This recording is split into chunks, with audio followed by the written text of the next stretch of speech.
The applause hit me before the words did. My mother lifted a stack of documents under the wedding lights and said almost proudly, "We're giving them our home." The room erupted. My sister cried, my father beamed, and I sat there, fingers locked around a glass that suddenly felt heavier than it should. No one looked at me. No one remembered who had kept that house alive for 5 years. I told myself to breathe, to smile, to stay still. But the moment my mother lowered those papers, something shifted, quiet, sharp. And it wouldn't stay quiet for long.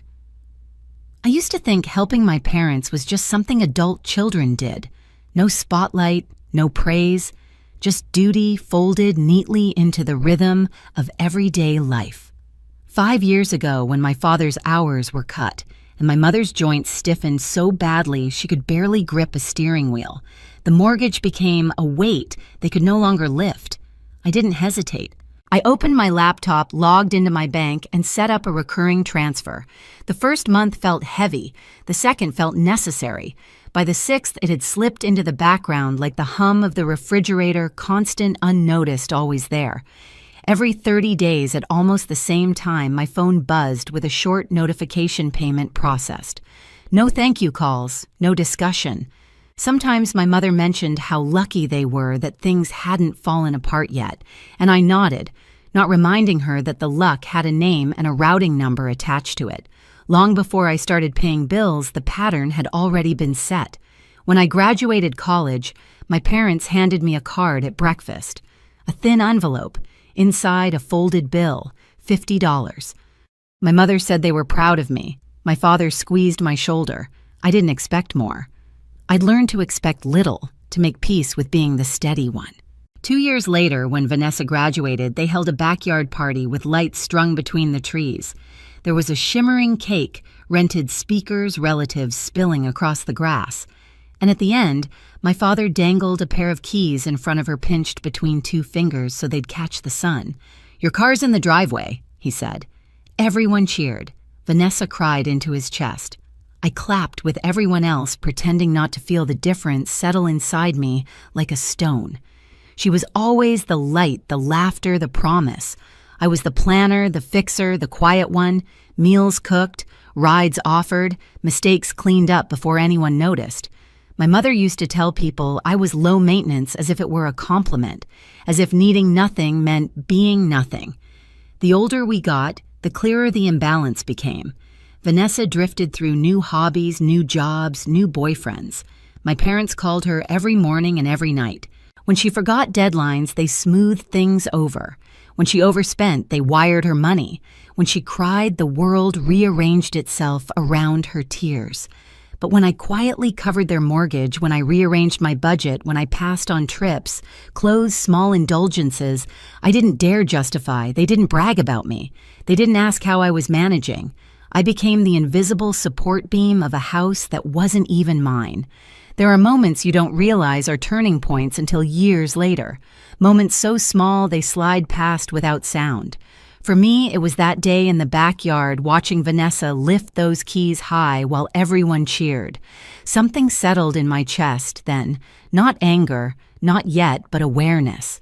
That was the day I learned exactly where I stood in this family. 2 months after the wedding, the world felt like it had finally gone quiet again. I had almost convinced myself the house announcement was just another wound I could tuck away with the rest. Then Vanessa texted me an invitation to dinner. Casual, she wrote. Just us. Ethan and I pulled up to the house, her house now. The porch light glowed warm against the evening sky. Through the window, I saw my mother adjusting a new set of cream-colored curtains, replacing the blue ones she'd loved for years. Vanessa's voice floated from the kitchen, bright and effortless, like she'd been living there forever. The table was already set when we walked in. Pot roast, fresh rolls, a game playing softly on the TV in the next room. My father greeted Ethan with a cheerful clap on the back, then turned to me with a smile that didn't quite reach his eyes. I sat where they gestured between Ethan and my father, the same way I always had. Except this wasn't their house anymore. It wasn't mine either. It was theirs, the chosen pair. We ate through small talk, Hawaii stories, paint colors, Vanessa's plans for the backyard. She talked about installing a fire pit like she'd always dreamed, her hands moving in wide, excited circles. My mother watched her, the way people watch the sun rise. When the plates were cleared, my mother folded her hands and glanced at my father. A signal. My stomach tightened. "We wanted to talk to you," she began, gentle, practiced. "Your father and I have been thinking about our next steps." My father nodded. "Since the house is theirs now, we need somewhere to stay. Somewhere peaceful." My mother exhaled softly, as if easing into something inevitable. "We've decided we're going to move into your vacation house." She said it like announcing weekend plans, not a question, not a request, a decision. Silence pressed around me. Vanessa kept her eyes on her plate. Ethan shifted beside me, waiting. I placed my fork down, aligning it with the edge of the plate. My hands were steady. My breath was slow. Inside, something familiar cracked open. Not shock this time, just recognition. They had already chosen where I fit. They always had. "No," I said. A single syllable, quiet but solid. My mother blinked. "What? You're not moving into my house." The room tilted into stillness. My chair scraped lightly as I stood, leaving the warmth of the table behind. The chair stayed there when I walked away full a moment earlier, now unmistakably empty. The drive home was quiet, but not the brittle kind that threatens to shatter. It was the kind that settles into your chest, steady and sure, marking the exact moment when something inside you finally stops bending. Ethan didn't ask what I was thinking. He never does. Not right away. He just kept one hand on the wheel, the other resting near mine, close enough that I could reach for it if I wanted. I didn't. Not yet. I needed the silence more than I needed comfort. When we got home, I hung my coat, stepped out of my shoes, and walked straight to the bathroom. I turned on the faucet, cupped cold water in my hands, and pressed it to my face. My reflection stared back, calm, almost too calm, eyes dry, jaw set.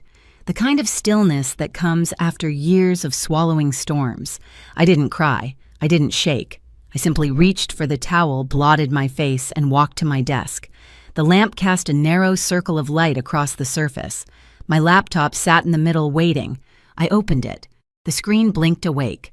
First step, block their numbers, not out of spite, out of necessity. Every cycle with my parents followed the same pattern boundary. Backlash, guilt, apology, amnesia. I couldn't afford that loop anymore. Contacts, select, block. The clicks were dull, almost soft, a clean cut disguised as routine. Next, security. I opened the app for the vacation house. A map pin, a thumbnail image of the front porch. System status armed.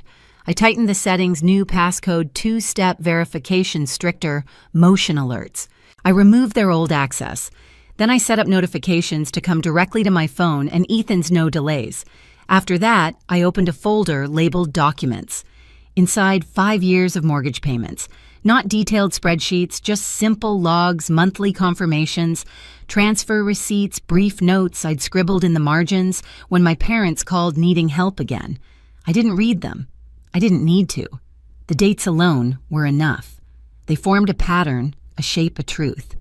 I highlighted the folder, compressed it, and saved it somewhere easy to reach. Not to use against them, just to keep myself honest.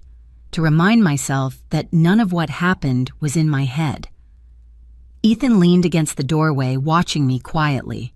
"Do you want to talk?" he asked. "Not yet."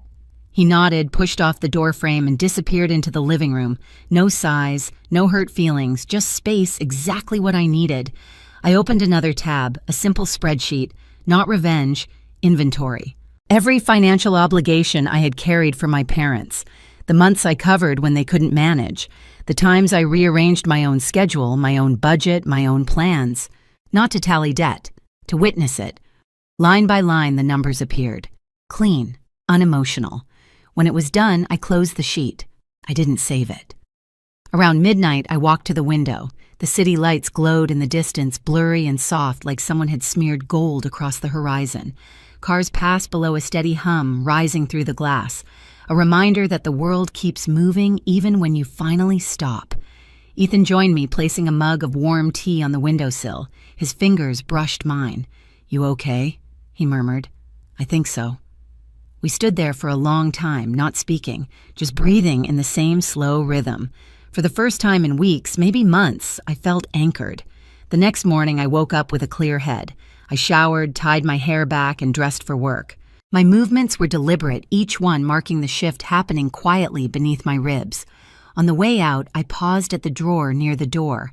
I opened it slowly. Inside a ring of keys lay still the spare for my apartment, my office, and near the center, the vacation house. I picked up the vacation house key.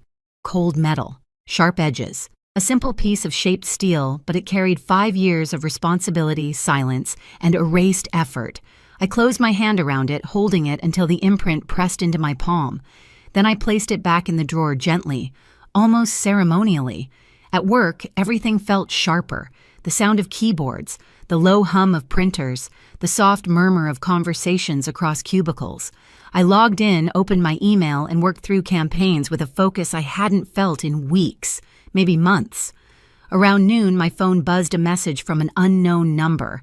I didn't open it. I deleted it. Boundaries only worked when maintained. Time passed in clean, quiet segments.